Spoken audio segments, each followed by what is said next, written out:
Bonjour et bienvenue dans les Minutes Labocast.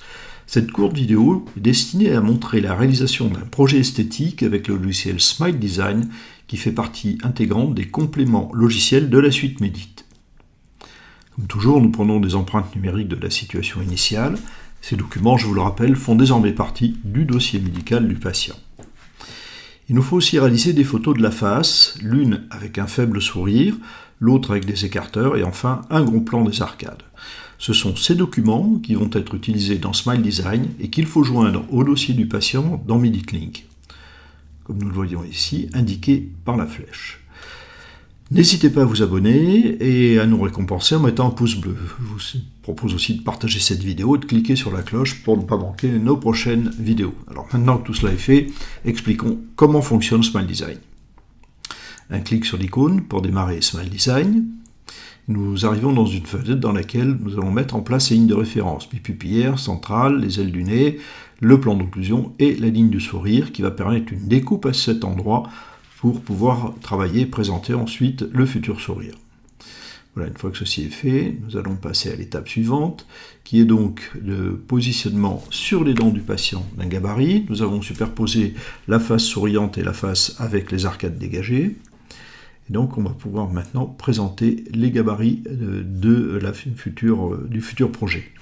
Donc ces gabarits sont des bibliothèques de dents qui donnent des dents carrées, ovales, etc. On va les superposer aux dents du patient de façon à voir laquelle convient le mieux pour commencer notre travail de design. Donc on a un ensemble de 8 dents, on a les 4 incisives, les 2 canines et les prémolaires, vu un petit peu de profil.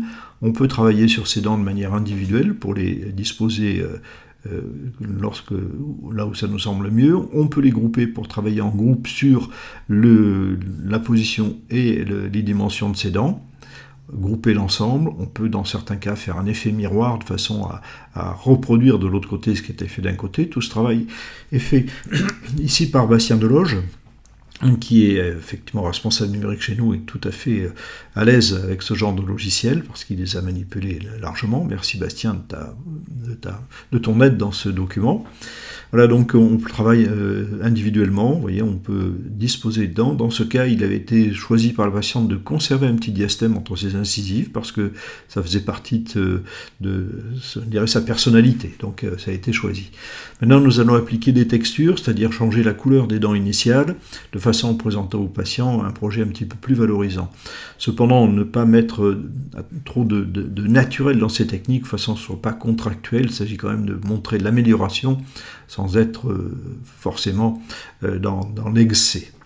Voilà, donc tout cela se met en place. On va pouvoir maintenant afficher une vue dans laquelle on pourra faire glisser ici ce curseur et faire apparaître ou disparaître le nouveau projet.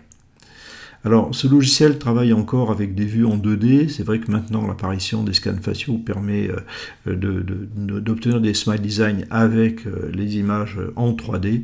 Gageons que Medit ne va pas tarder à nous amener effectivement une nouvelle version dans laquelle tout cela sera possible plus au bout du jour. Merci en tout cas, cette petite application gratuite permet déjà de faire beaucoup de travail et ainsi d'envoyer vers le laboratoire en même temps que les empreintes, de quoi guider la conception prothétique.